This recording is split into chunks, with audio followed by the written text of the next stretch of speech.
Hello. So I'm here at the new service center for Office Ally, and I know some of you have been wondering how to navigate this new system.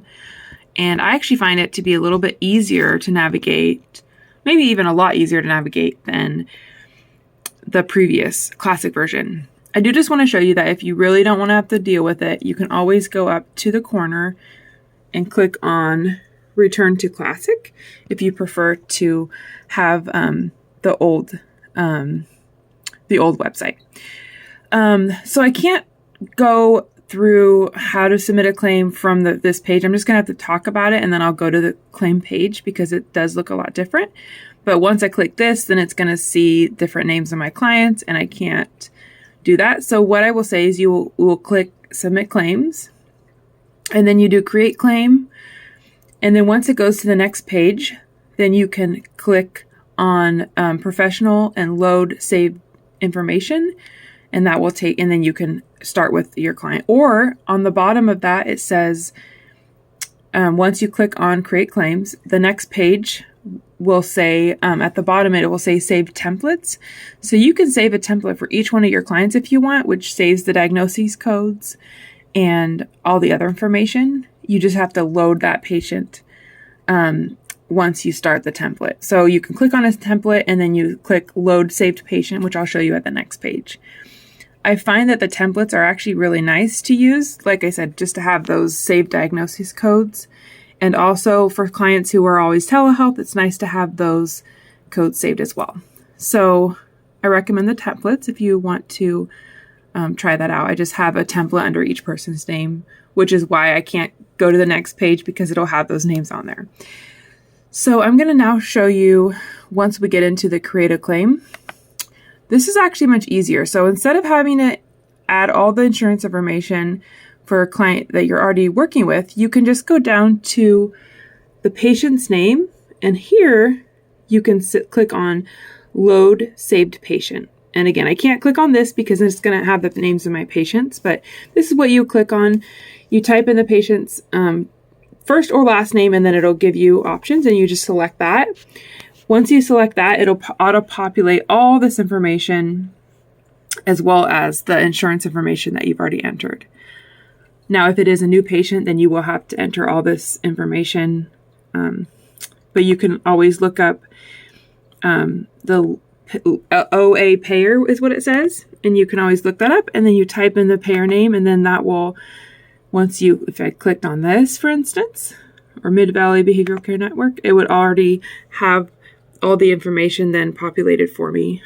So I don't have to enter any of the other information. So I want to just go over just this new format.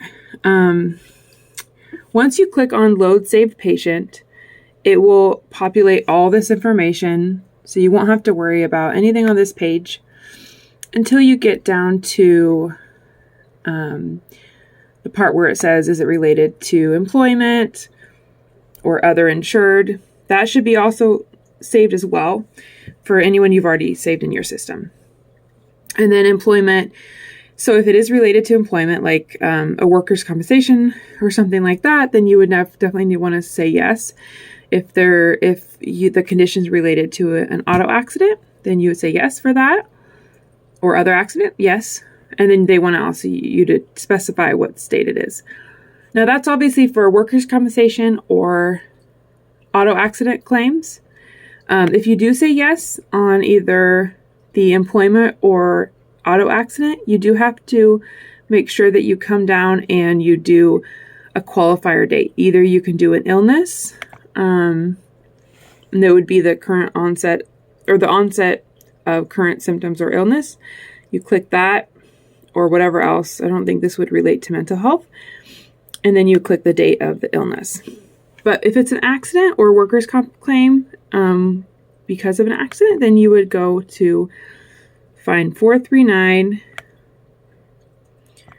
select that, and then enter the date of loss is what it's called, or date of injury. So the thing that usually doesn't auto-populate is the name of referring provider. So you will want to write your last name, comma, first name, and then an initial if you want to use an initial. So it would just be, if your last name was Smith, just Smith, comma, Andrea. That's your name. And then here, this information will save if you have a template and you've saved it in a template, but you can select your state license number, enter it here, and then your MPI. And I always just copy my MPI right from the information that's usually populated here. I don't have any of my information here just for my own privacy, but usually you can find for the load, once you've loaded your stored info, you can find it right here, and then you just copy and then you paste it up here. So the diagnoses, like I said, if you use the templates, they will auto-populate, so you don't have to go back and look at what each of your patient's diagnoses are. So you have all the way through A through L. You can list up to 12 diagnoses if you want. And then the date of service is, this is actually easier because if you click today, which is September 6th, it'll automatically auto populate in the next box too, so you don't have to click it twice. So just go to the calendar, click the date, and then your place of service. 11 is going to be office as always, and 10 is going to be like a telehealth where the patient is at their home. So just a reminder, if you do 10 for telehealth, you do need to make sure that you add a modifier, because some insurance companies will pay you less if you don't add the modifier. So modifier is just GT. Oh, usually capitalize that, GT in the modifier, and then your CPT code, whatever that is. I don't use anything with EMG because, again, I just help based on behavioral health specifically, and that doesn't have anything to do with behavioral health. And then the diagnosis code pointer, you can do if you're covering all 12 diagnoses, and you would just do A, B, C, D, E, F, G, H, I, J, K, L. But if you're just doing a couple diagnoses, or if there is only a couple diagnoses, then you add here whatever diagnoses were covered in the session. And then charges, whatever charge. I always recommend doing like the highest rate, even higher than what your contracted rate is with an insurance, because if, some insurances will only pay 90% of whatever you bill, or they might find a reason to take off money. So I just say bill higher than what your rate is. If your rate is $175, I would bill $200 or $250. You can bill however much you want. You definitely don't want to short yourself, because insurance companies sometimes take off money. And then days or units would just be 1. You can only do 1 CPT code per day anyway. So, and then like I said, your stored info should auto-populate your MPI number. So yeah, so then you have, on this page, it just gives you 3. Excuse me.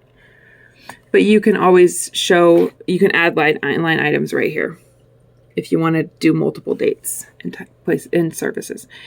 And your federal tax ID number should be auto-populated too with your saved information.